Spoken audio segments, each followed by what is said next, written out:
तो अभी जैसे देख पा रहा हूँ कि आपने कुछ मछलियाँ निकाल के रखी है, तो जैसे दिखा सकते हैं हमारे दर्शकों को क्या साइज की मछलियाँ हैं। हाँ, देखिए इनके पास आराम से। इसमें रेहू मैं डाला था, ये देखिए गाइस, ऐसे ऐसे दिखाइए ये साइज की मछलियाँ निकल रही है। और ये कौन सी ब्रीड है? रेहू। ये रेहू है। क्या होगा इनका साइज? 1 kg? हाँ, 1 kg। 1 kg का। तो ये साइज का मछली आप देख। मेरा नाम ऋषभ कुमार हुआ। हाँ, पहले मैं इंडियन नेवी में जॉब करता था और रिटायरमेंट के बाद बाहर आने के बाद मछली में मुझे एक बहुत अच्छा स्कोप दिखा, जो कि बिहार में मछली पालन बहुत कम था और बहुत ज़्यादा अधिक 85% 90% के करीब दूसरे राज्य से वहाँ से मछली आता था। तो इसमें हमें स्कोप दिखा और मैं बिज़नेस में आने का प्लान कर ही रहा था, तो मुझे एक अच्छा फील्ड लगा। तो इसमें मेरा एक दोस्त जो पहले से फार्मिंग में था, उसने मुझे बहुत गाइड किया और फिर मैं आया उनके थ्रू।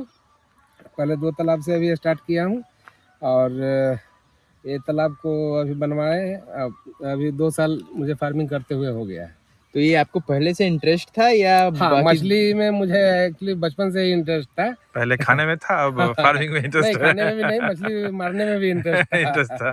तो ये तो इंटरेस्ट के बेसिस पे आपने चालू। हाँ, इसमें इसका हाँ, बिजनेस कैसा, मतलब बिजनेस पर्सपेक्टिव से ये बिजनेस अच्छा है। इसमें वही है कि देखिए, बिजनेस कोई भी हो, लेकिन अगर आप लगन के साथ नहीं करते हैं तो कोई भी बिजनेस सक्सेस नहीं है।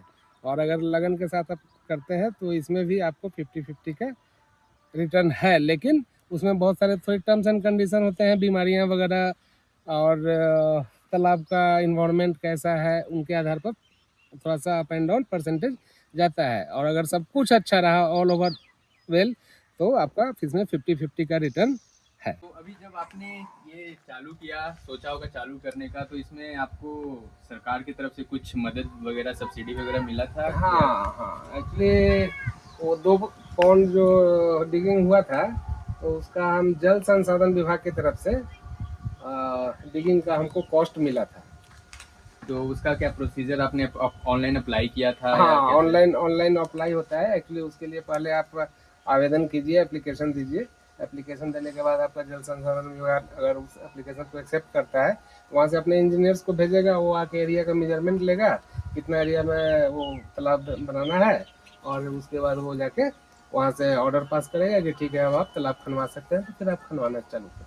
मतलब सरकार की तरफ से काफी सुविधा दी गई है। हाँ, हाँ, बहुत। बिहार सरकार की तरफ से मत्स्य पालन को बहुत बढ़ावा दिया जा रहा है। तो अभी एक बात बताइए, जैसे मैं हूँ, मुझे इन चीज़ों को देकर इंटरेस्ट है लेकिन पता नहीं है, तो हमारे व्यूअर्स के लिए बताइए कि जिनको इन बिजनेस पर्सपेक्टिव से कि कुछ पैसे भी कमा सकते बिजनेस पर और इंटरेस्ट भी है, लेकिन उनको कुछ पता नहीं है या शुरुआत करना है, तो उनके बारे में बता सकते हैं कैसे चालू किया जाए, कुछ किया कहाँ से? एक्चुअली जिनको इंटरेस्ट है फिश फार्मिंग करने का, तो एक्चुअली ये इंटरेस्ट का चीज़ नहीं है। मुझे भी इसमें आने के बाद पता चला कि एक्चुअली मैक्सिमम लोग यही सोचते हैं ना कि एक बार गड्ढा खनाना है, पानी डाल देना है और मछली डाल देना है और मछली मेरा बड़ा हो गया। लेकिन सीधा इसका उल्टा है। उसके लिए आपको 24/7 इस पे टाइम देना पड़ेगा। तो ये आपको ये तो हाँ, ऐसे और भी कर सकते हैं ना हाँ, कि आप जैसे हो तो आप तो खुद ही देखभाल कर रहे हो। अब जैसे कोई बाकी चीजों में भी मल्टीपल जिनके बिजनेसेस हैं और उनके खेत हैं, तो वो तो कोई केयरटेकर और ऐसे हाँ, कर सकते हैं। वही बोल रहा हूँ, करने के लिए कोई भी ऐसा नहीं बोल रहा हूँ कोई नहीं कर सकता है, कर सकता है। लेकिन क्या है कि इसमें टाइम देना पड़ता है और काफी रख रखाव हाँ, देखभाल और की ऐसा जरूरत नहीं कि पड़ती है। इसमें इन्वेस्टमेंट भी अच्छा हो जाता है। तो स्टार्टिंग में आपको इन्वेस्टमेंट भी लगेगा। लोग मतलब यही मार खा जाते हैं कि सोचते हैं कि यार मछली ही तो पालना है, क्या इन्वेस्टमेंट लगेगा। लेकिन अदर बिजनेस से ज़्यादा इन्वेस्टमेंट की ज़रूरत इसमें पड़ जाती है। तो क्या है कि अगर आप कोई बिगनर नया शुरू करना चाहते हैं, तो सबसे पहले तो उनको नियर बाई जो फीड मार्केट होगा, जहाँ से फीड का डीलर होगा, अगर उनसे वो कांटेक्ट करेंगे तो वो टाइम टू टाइम सारा जानकारी उनको देते भी रहेंगे और उनको गाइड भी करेंगे कि बीमारी आया तो ये मेडिसिन डालिए, वो डालिए। डॉक्टर्स भी, जो फीड कंपनी होती है, अपना एक डॉक्टर भी उस एरिया में नियुक्त रखता है। तो मान लीजिए मेरे पौन में बीमारी आएगा और मैं जिस फीड का दाना खिला रहा हूँ, जिस डीलर से लेके आ रहा हूँ, मैं उसको कॉल करूँगा तो वो डॉक्टर आके मेरा तालाब का पानी वगैरह सारा उसका पैरामीटर्स चेक करेगा। और चेक करने के बाद जो भी पानी में कमी होगा उस चीज़ का ट्रीटमेंट करेगा। और ट्रीटमेंट करने के बाद तालाब फिर सही हो जाएगा। तो सकते हो एक्चुअली मैं बताया ना कि तालाब में 3 लेयर की मछली डालनी चाहिए, जिससे क्या होता है कि हर मछली अपना अपना तालाब को हाइजीन रखने में मदद करे। जैसे जो बॉटम लेयर की मछली हो गई, वो सारा वेस्ट खा जाती है। जो ऊपर वाला मछली जो बीट करता है उसका बीट खा जाता है। तो ये फ्री ऑफ कॉस्ट समझिए कि यही बोनस पॉइंट हुआ, जिसमें कि हम खर्च तो कर रहे हैं, दाना खिला रहे हैं, फीड खिला रहे हैं ज़्यादातर पंगास मछली को, लेकिन उसके बीट से ये पल रहा है। तो क्या है कि ये नीचे का जो एरिया भी साफ कर रखेगा, तो हमारे तालाब में अमोनिया गैस नहीं बनेगा, बहुत सारी बीमारियां नहीं होंगी। घास वगैरह हो जाता है तो ग्रास कार्प उसके लिए 50 पीस डालते हैं, तो वो क्या है कि चारों तरफ एरिया को घास खा जाता है, जिससे तालाब हमारा हमेशा नीट एंड क्लीन रहता है, बीमारियां आने का चांसेस बहुत कम होता है। तो एक आखिरी में दो बातें और बताइए, जैसे साल भर में कितना हार्वेस्ट हो जाता होगा फिश आपकी तरफ से? अगर आपके पास मछली पालन करना है तो सबसे पहले तो है कि आपको एक छोटा नर्सरी होना चाहिए। एक्चुअली ये मेरा 1 कट्ठे का नर्सरी है, तो एक्चुअली ये 5 कट्ठे का होना चाहिए। मेरे पास भी अभी ज़मीन नहीं था, इसलिए अभी 1 कट्ठा का ही नर्सरी बनाया हूँ। तो क्या है कि अब जैसे मान लीजिए कि मेरा मछली 200 ग्राम का बच्चा उसमें मैं ला के डाला, और वो उसको मैं रेडी कर रहा हूँ, तब तक इसमें मैं फिर 500 लाइन का बच्चा ला के डाल दिया। जब तक वो रेडी होके बिकेगा तब तक ये फिर 200 ग्राम का हो जाएगा। तो ऐसे क्या है कि रोटेशन करना पड़ता है। अगर फिश फार्मिंग करना है तो नर्सरी 100% इस तरह से होना चाहिए। रोटेशन करके आप साल में कितनी बार 2 बार। हार्वेस्ट? 2 बार। 2 बार। मतलब 6 महीना का हाँ, आप पकड़ सकते हैं समय हाँ। सारणी, और साल में 2 बार हाँ, किया जा अगर सकता आपके है। पास नर्सरी है तो 2 बार हार्वेस्ट आप ले सकते हैं।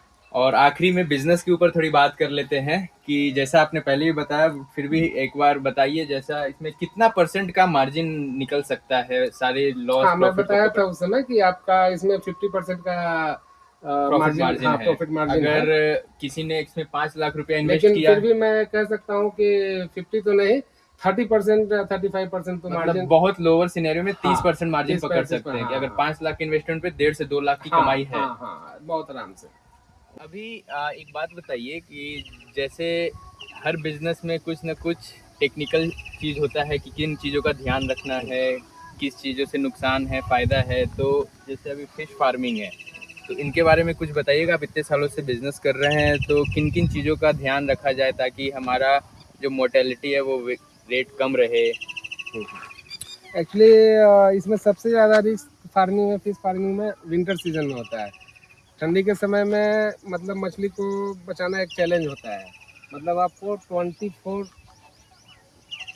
आवर आपको इसको एकदम टाइम देना है ठंडी में। और ये तो अपना वो हो गया मेहनत का। दूसरी चीज़ की पानी इसका ठंडी में करीब 24 घंटे में आपको 18 घंटे पानी, एक तरफ से बोरवेल का जो ज़मीन के अंदर से जो गर्म पानी निकलता है उसको हम पॉन्ड में डालते हैं, और एक तरफ से जो ठंडा पानी होता है ड्रेन आउट होते रहता है। तो जिसकी वजह से क्या है कि हमारा तालाब का पानी हमेशा बाहर के टेम्परेचर से, तो तालाब का ये टेम्परेचर, साइकिल हाँ, कितना दिन पे रिपीट करना रहता है? एवरी डे, हर रोज करना है ये? Full winter, full winter. और क्या होता है कि मछली विंटर के समय में दाना खाना बंद कर देती है, तो उसमें ग्रोथ बिल्कुल ही रुक जाता है। और ग्रोथ रुक जाता है पूरे ठंडी में। बस उसमें ठंडी में दाना खिलाने के लिए नहीं सोचना है कि क्यों खिलाना है हमको, नहीं बढ़ेगा। बस ठंडी में उसको बचाना है, उसका जान बचाना है। फिर भी और हम इतना लोग एंटीबायोटिक वगैरह यूज करते रहते हैं, बहुत ज़्यादा मेडिसिन ठंडी के समय में यूज करना पड़ता है। और वही ठंडी के समय में अगर मछली आप बचा लेते हैं तो एक अच्छा रेट में आपको मार्जिन मिलेगा। फिर भी इतना करने के बावजूद कुछ लॉस होता है, नुकसान होता हाँ, है? होता है। जैसे आप मान लीजिए कि ठंडी के समय में आप तो सारा चीज़ कर रहे हैं, फिर भी बीमारी आ गया, तो बीमारी आ गया तो आपको तो कंटिन्यू 3 दिन एकदम समझिए कि एक पैर पे रहना है, जब तक कि बीमारी पूरा तालाब का आपका कंट्रोल ना हो जाए।